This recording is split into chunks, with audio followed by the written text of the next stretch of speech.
warahmatullahi wabarakatuh. Waalaikumsalam. Selamat pagi Pak. Selamat pagi Bu Indah. Perkenalkan saya Bu Indah di sini sebagai CPP Angkatan 10.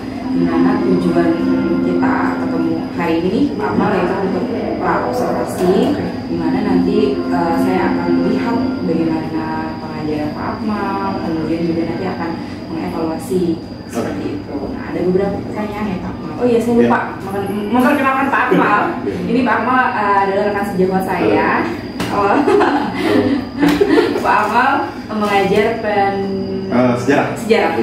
Ya, ilmu sejarah di kelas 10 dan kelas 11. Tapi 10 dan kelas 11. saya nanti mungkin mau kelas 11. Nah, ada 3 hal yang ingin saya tanyakan ya Pak Akmal terkait dengan observasi hari ini, yaitu kira-kira nanti pembelajaran yang akan Bapak lakukan, tujuan pembelajarannya apa? Jadi kalau kita belajar sejarah itu salah satu, kalau dari capaiannya dulu ya, kalau dari capaiannya itu sebenarnya adalah historical thinking skills. Jadi skill berpikir sejarah. Dan tujuan pembelajaran yang mau diambil adalah peserta didik atau siswa itu mampu memahami mengenai konsep keberlanjutan, kemudian berulangan dalam pola sejarah. Jadi konsep keberlanjutan dan keberulangan dalam sejarah itu penting gitu loh. Karena mereka jangan cuma belajar sejarah itu hanya fokus pada peristiwa itu aja, tapi bagaimana dampaknya di masa sekarang, ada nggak perilaku yang sama di masa sekarang, atau mungkin di masa yang akan datang kira-kira akan ada yang sama gitu. Itu dari tujuan. Iya, betul. Ya. Kita lanjut lagi, kira-kira area pengembangan yang akan Bapak kembangkan itu di bagian yang apa? Kalau misalnya kita ngomongin konsep keberulangan dan keberlanjutan dalam sejarah, berarti fokusnya itu area yang mau saya kembangkan adalah pengetahuan. Jadi ketika mereka mendapatkan pengetahuan baru, oh ternyata begini. Terus kemudian selain itu yang terpenting juga ada peningkatan skill berpikir mereka, begitu. Peningkatan skill berpikir. Adanya peningkatan skill berpikir anak ya. Betul. Lanjut yang terakhir nih Pak, nih kira-kira rancangan pembelajaran yang ingin Bapak terapkan nanti di kelas mau seperti apa? Kalau saya lebih suka sebenarnya dan akan melaksanakannya itu ya lebih ke diskusi interaktif ya. Jadi tanya jawab interaktif ke siswa, kemudian nanti jawaban-jawaban dari mereka, kemudian pertanyaan-pertanyaan dari mereka itu akan saya jawab baik dengan secara langsung maupun menggunakan video, kemudian menggunakan media-media pembelajaran yang ada. Berarti media pembelajaran. Yes. Ya, kemudian diskusi interaktif ya. Iya, betul. Tanya jawab. Betul. Oke. Setelah melakukan pembelajaran ya Pak, nanti mungkin hari apa Pak? Hari Rabu ini ya? Ya, Rabu ini. Ini habis ini kan kita berangkat misalnya. Ya kan? Okay. Nanti di kelas 11 Lankes 2. 11 Lankes 2. Oke, nanti setelah melakukan ini, setelah nanti saya observasi pembelajaran Bapak, saya akan melakukan pasca ya Pak ya. Kira-kira nanti bagaimana evaluasi. Oke, siap. Untuk hari ini ya. Oke. Wassalamualaikum warahmatullahi wabarakatuh. Doa besar beri salam. Assalamualaikum warahmatullahi wabarakatuh. Waalaikumsalam warahmatullahi wabarakatuh. Selamat pagi semuanya. Pagi. Hei, selamat pagi. Pagi luar biasa. Oke, selamat pagi. Pagi luar biasa. Tetap semangat. Allahu Akbar. Ya, oke. Seperti biasa, saya absen dulu dan ketika absen mohon disiapkan kata-kata hari ini atau quotes of the day. Boleh pakai bahasa Indonesia, bahasa Inggris, bahasa asing yang lainnya. Kalau kamu bisa bahasa hewan juga boleh. Mungkin Rafa bisa bahasa semut? Yes. Oke, siapkan dulu. Adita. Adita, foto gede. Langsung telepati mas. Ada Irma? Ya, silakan. Jangan lupa bentar lagi penjelasan. Oh, capek latihan ya. Ataya? Hah? Apa? Salam. Aulia. Ya, silakan. Cesa.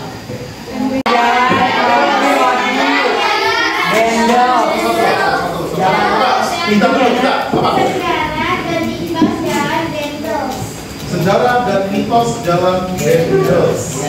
Oke. Coba penonton. Oke, panjang bro. Nonton sejarah dunia. Apa? Nonton sejarah dunia. Nah, oke. Kalau ngomongin kerja setengah jam, soalnya sekitar 20 menitan videonya. 23 menit. Nah, di situ banyak sekali catatan. Jadi kan ini temanya itu sudah masuk ke tema tentang kedatangan Belanda. Ingat, waktu sebelumnya saya udah ngejelasin Dendels itu dia sebenarnya orang Belanda atau orang negara lain? Negara lain. Negara lain? Tetap dia orang Belanda, tapi secara keberpihakan dia berpihak kepada negara yang menjajah Belanda saat itu. Siapa? No? No? Spanyol. No? Clue-nya? Nah itu, clue-nya Paris. Prancis. Prancis. France. Jadi sebenarnya, lihat. Coba gimana mas? Bukan bonjour. Bonjour. Bonjour. Gak ada pelajarannya. Belanda, penjajahan Hindia Belanda dengan dipimpin oleh seorang gubernur jenderal atau gubernur jenderal yang bernama Dendels. Nama panjangnya Dendels siapa? Oke, Herman Willem Dendels, ya. Herman Willem Dendels. Dia ini orang yang hebat sebenarnya, efisien. Dendels ini tetap ya, saya memuji orang kan bukan berarti saya mendukung penjajahan, tidak. Iya Herman. Kenapa namanya? Herman Willem Dendels. Iya. Oh ya, saya tulis aja deh. Nama lengkapnya ya. Willem. Karena kalau Belanda itu dia orang Belanda, tapi dia ditunjuk oleh Kaisar Prancis yang bernama Napoleon Bonaparte. Napoleon Bonaparte. Saya buka dulu ya. Karena pada saat itu 1795 Belanda itu lagi dijajah sama yang namanya Francia. Belanda lagi dijajah sama yang namanya Prancis.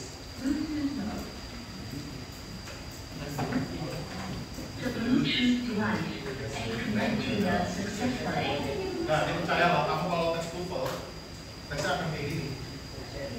Suaranya.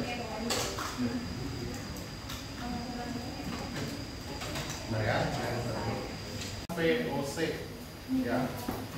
Korupsinya dari mana aja? Dari atas sampai bawah. Ini siapa? Hah? Pegawainya, direkturnya, bupatinya, rubah angguran, anaknya jadi direktur. Nah itu yang dilakukan oleh VOC. Nah setelah VOC dibubarkan tahun 1799, masuklah Belanda yang resmi Belanda, tapi secara tidak resminya ya Prancis. Gitu. Jadi karena pada saat itu Dendels itu adalah orangnya Prancis, bukan orang Prancis, tapi orangnya atau bisa dibilang suruhan dari Prancis. Nah, kan 1795 pemerintah Prancis ngirim seorang pemimpin yang bernama Herman Willem Dendels ke Pulau Jawa. Tujuan utamanya ini mempertahankan Jawa dari serangan Inggris. Dan salah satu cara yang dibuat oleh Dendels, yang digunakan oleh Dendels adalah membangun jalan. Nama jalannya keren. Coba nama jalannya apa? Bahasa Belandanya? Pembangunan infrastruktur. Semisal jalan raya baru selalu berpotensi melahirkan beberapa kontroversi serta dampak yang panjang. Secara pembangunan jalan raya pos semasa pemerintahan Gubernur Jenderal Herman Willem Dendels pada 1808 misalnya melahirkan banyak kisah.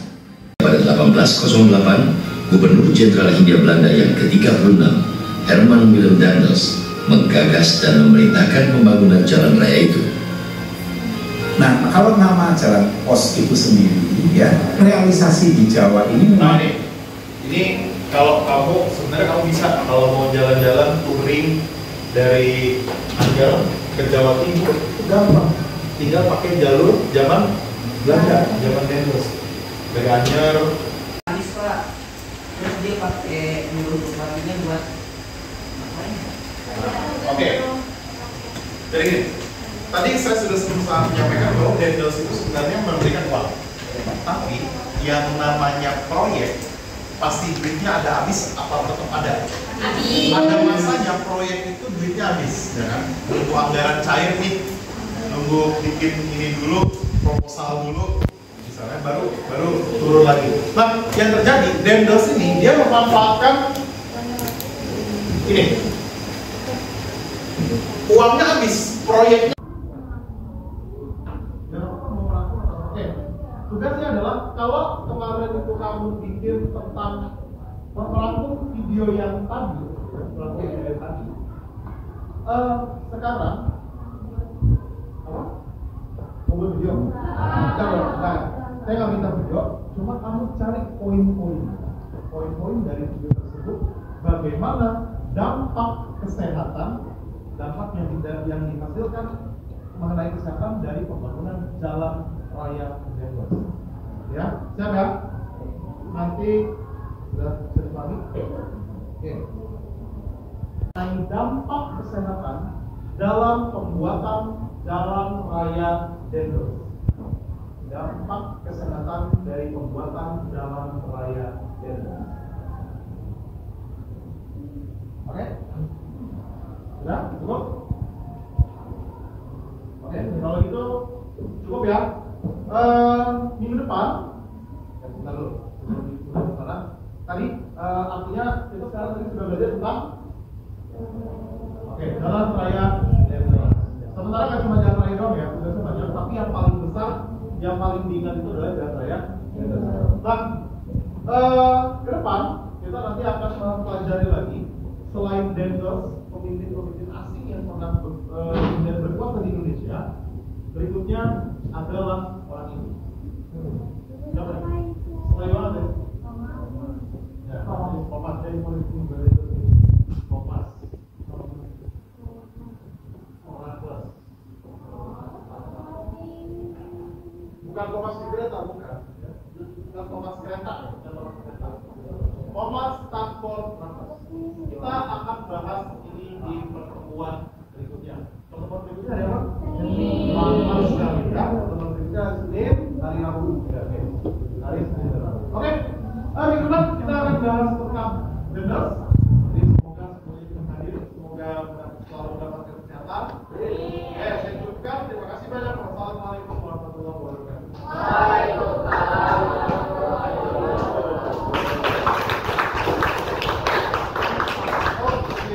Assalamualaikum warahmatullahi wabarakatuh. Ya, waalaikumsalam warahmatullahi wabarakatuh. Bagaimana Pak tadi saat kita sudah selesai mengajar ya? Alhamdulillah seru. Alhamdulillah ya, seru ya. Iya.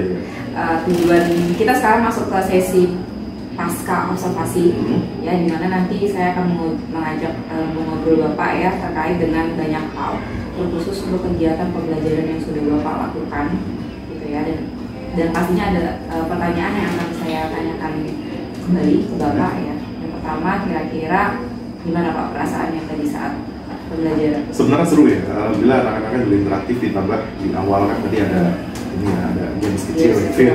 Games kecilnya sebenarnya cuma quotes of the day, jadi biar mereka menyemangati diri sendiri dan secara nggak langsung menyemangati kita juga gitu loh. Nah, gitu ya. Itu ya. Iya. Jadi, bisa lebih semangat lah dengan Betul. games yang diberikan. Betul. Nah, yang kedua, kira-kira kegiatan pembelajaran yang telah dilakukan itu gimana tadi prosesnya? Sebenarnya alhamdulillah lancar ya, lancar ya, karena anak-anak juga sudah mendapatkan materi walaupun terpisah sih, walaupun agak terpisah jamnya, tapi mereka sudah punya gambaran, mereka sudah punya gambaran tentang materinya seperti ini. Karena di pertemuan sebelumnya saya sudah menyampaikan nanti hari Rabu saya bahas ya, hari Rabu saya bahas. Jadi biar mereka tuh utuh mendapatkan penjelasannya, dan kalau ada tanya jawab, ada hal yang masih mereka bingung, masih mereka kok bisa begini Pak, nah akhirnya mereka tanyakan di situ. Main dalamnya tadi ada pertanyaan yang atau pendapat-pendapat mereka yang mungkin kita belum pernah dapat tuh, pernah dapat kayak gitu. Berarti tanya jawabnya interaktif ya? Iya, saat itu ya. Kira-kira nih Pak, satu lagi pertanyaan saya, ada nggak hambatan dari pembelajaran Bapak? Oh, ada. Hambatannya adalah waktu, karena saya kan harusnya itu waktunya itu kan 2 JP, 2 jam pelajaran, tapi sayangnya untuk kelas itu dibagi ke hari yang berbeda. Jadi diselingnya bukan lagi sama jam istirahat pertama atau kedua, tapi sama hari. Nah itu mungkin yang agak menghambat. Jadi yang disampaikan, oh udah kurang nih, atau lagi seru nih, anak-anak lagi seru belajar, jadinya waktunya terbatas, potong. Berarti jam yang terpotong harusnya 2 jam ya, 2 jam, tapi beda hari. Beda hari. Kalau misalnya 2 jam terpisahnya cuma istirahat masih mending, tapi ini dipisahkan oleh hari. Oleh hari. Jadi itu hambatannya Pak. Hambatan terbesar itu. Kira-kira Pak, saya tanya lagi ya. Ini masih banyak ternyata. Karena kan ada permasalahan gitu ya di kelas ya. Iya.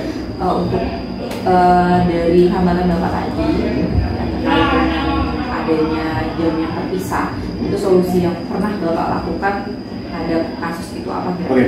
Kalau solusinya gitu kan, untuk misalnya biar mencapai kuota mengajar sebuah kota ya, misalnya tanggung jawab gitu, mengerjakan tanggung jawab saya paling tidak, karena itu 2 jam. Biasanya di pertemuan yang pertama, jadi 2 jam itu dibagi ke dalam 2 hari.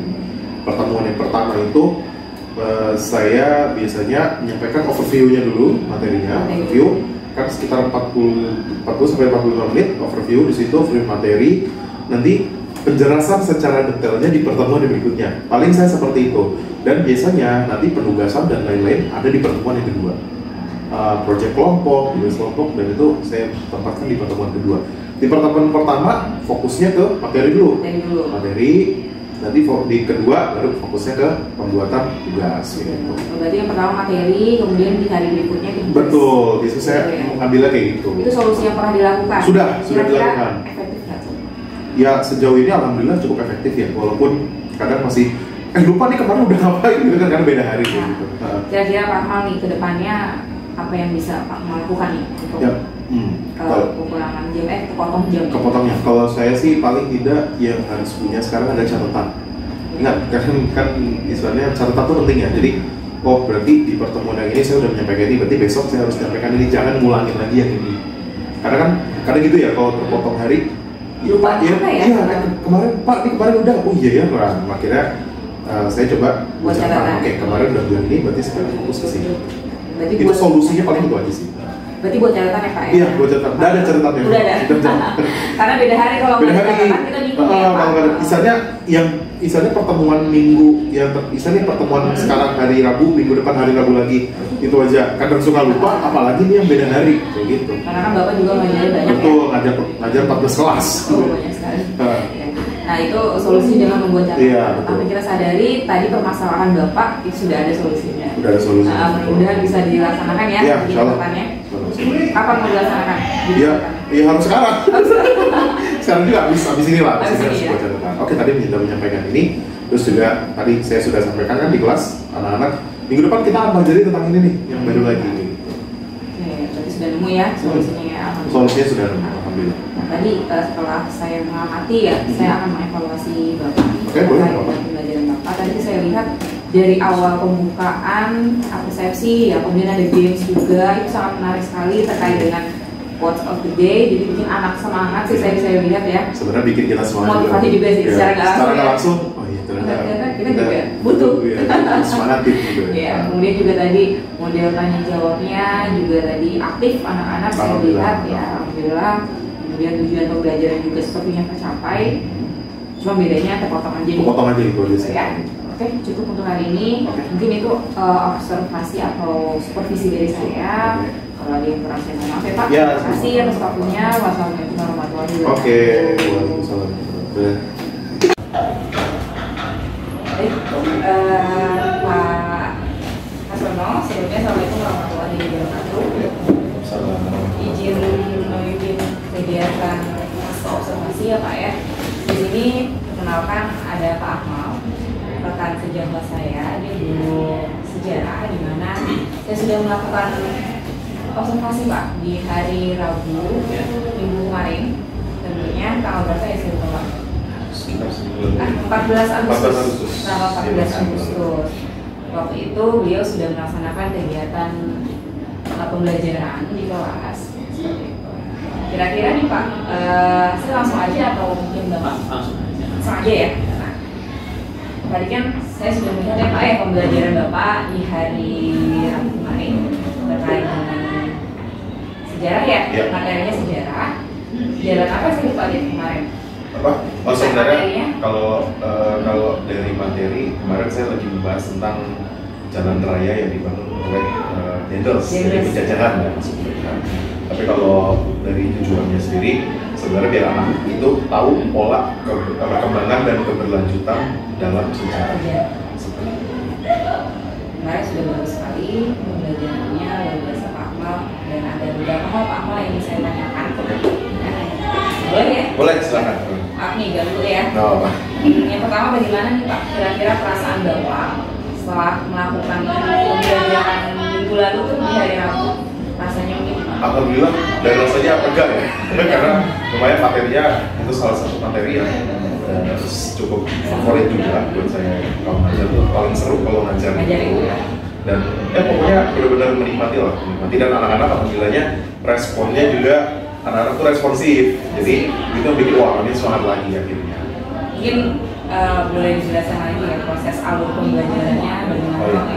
Jadi kalau pas di awal itu pasti kalau saya biasanya pembukaan itu dengan salam, kemudian sambil saya ngecek kehadiran, tapi ngecek kehadiran beda, biasanya kan cuma nama doang. Kalau saya minta anak-anak, ayo masing-masing menyampaikan quotes of the day atau kata-kata hari ini, ya. Jadi itu biar anak-anak tuh semangat juga. Jadi bukan hanya anak-anak biar semangat aja, tapi juga secara nggak langsung kitanya juga semangat gitu loh. Jadi secara nggak langsung kita semangat, ibu juga jadi semangat. Seru ini anak-anak masukannya banyak-banyak nih. Gitu. Motivasi anak jadi tumbuh ya? Jadi tumbuh betul. Ya. Baru setelah dicek kehadiran dan mereka menyampaikan quotes of the day, lanjut lagi, saya mereview sedikit materi yang sudah disampaikan di pertemuan sebelumnya, baru saya menjelaskan materi yang sekarang. Dan di akhir itu saya karena waktunya cukup sempit ya, jadi saya memberikan penugasan bersifat individu kepada anak-anak. Setelah saya kemarin ya Pak ya, mungkin saya akan melakukan sedikit observasi dari hasil yang sudah Bapak lakukan. Penyampaian tujuannya sudah ada, absensinya juga sudah bagus ya dengan quotes of the day kemarin. Kemudian modelnya juga tanya jawab ya, tanya jawab, diskusi juga sudah aktif sekali. Alhamdulillah, aktif ya. Kemudian kira-kira selama kegiatan kemarin ada hambatan atau tidak Pak? Ada. Hambatan terbesar saya itu kemarin jamnya kurang. Kemarin itu biasanya kan kalau di jadwal itu kan saya dapatnya 2 JP ya, saya dapat 2 jam. Nah cuma yang jadi masalah di kelas itu 1 jamnya dibagi 2, 1 jam, jadi 1 jam. Jadi kalau biasanya kan terpisahnya cuma sama jam istirahat. Kalau yang ini kemarin terpisahnya dengan hari. Dari 45 menit, iya. Terpisah di hari berikutnya gitu. Jadi 45 menit di yang kemarin, 45 menit lainnya di hari ini. Waktu itu sebentar banget ya Pak? Iya, waktunya sebentar banget. Sedangkan untuk kelas 11 yang memang materinya siap untuk itu ya yang kelas itu aja. Jadi ya sudah deh. Jadi ya kalau saya sih tetap show must go on. Jadi itu mungkin hambatan terbesarnya itu. Selebihnya lancar. Dari hambatan-hambatan itu ya Pak yang mungkin saya juga mengalami waktu, kalau tema waktu, kalau Bapak mungkin udah terpisah dari hari ya. Iya, lupa ya. Takut anak lupa, bahkan takutnya saya juga lupa.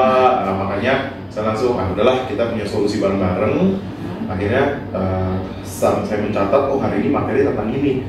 Terus karena setiap mata pelajaran punya penanggung jawab, siswa menjadi penanggung jawab.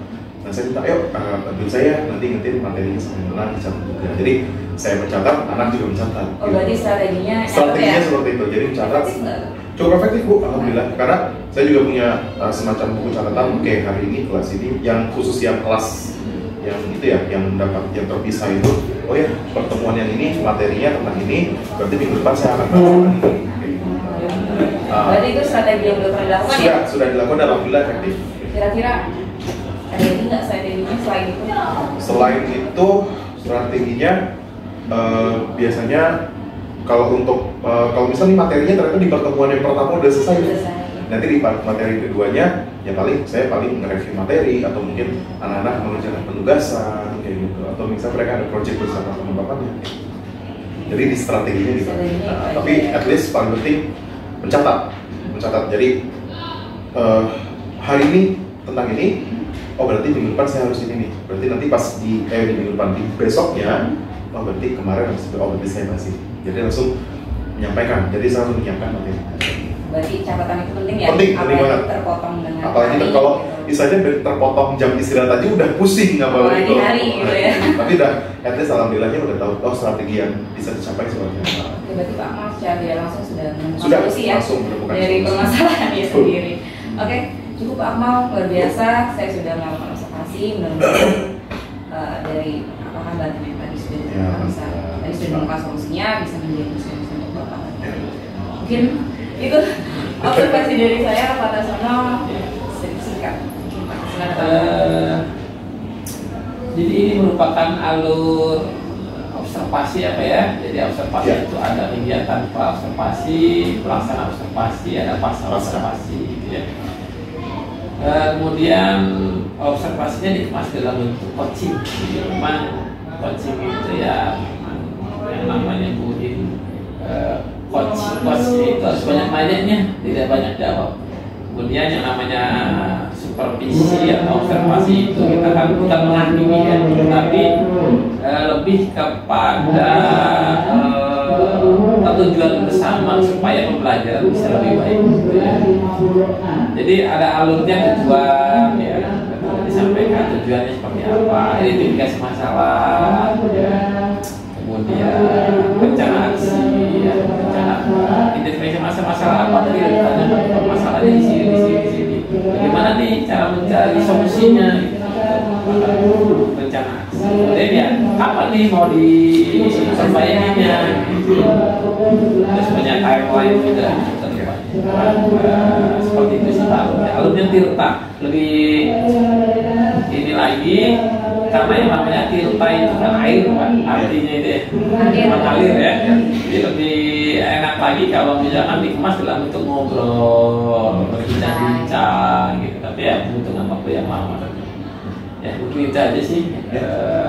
Udah bagus untuk kegiatan pasca observasinya gitu.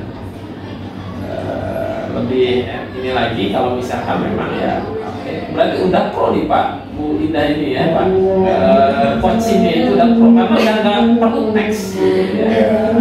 Kalau yang masih pakai teks apa berarti kan masih belum ya. Tapi kalau yang udah mengalir seperti kita ngobrol apa gitu dengan pertanyaan-pertanyaannya gitu, berarti ya udah pro gitu. Belajar, sama-sama belajar. Sama-sama belajar. Ya, karena apa ya, kita sama-sama belajar. Setiap orang itu punya kelebihan-kelebihan gitu ya. Kita belajarlah dari kelebihan-kelebihan orang Pak. Ya. Gitu aja sih Pak. Terima kasih. Terima kasih. Maaf ganggu waktunya. Aduh dia lagi makan Pak. Saya gangguin. Maaf ya Pak. Terima kasih Pak Amal. Oke, ya. Mari.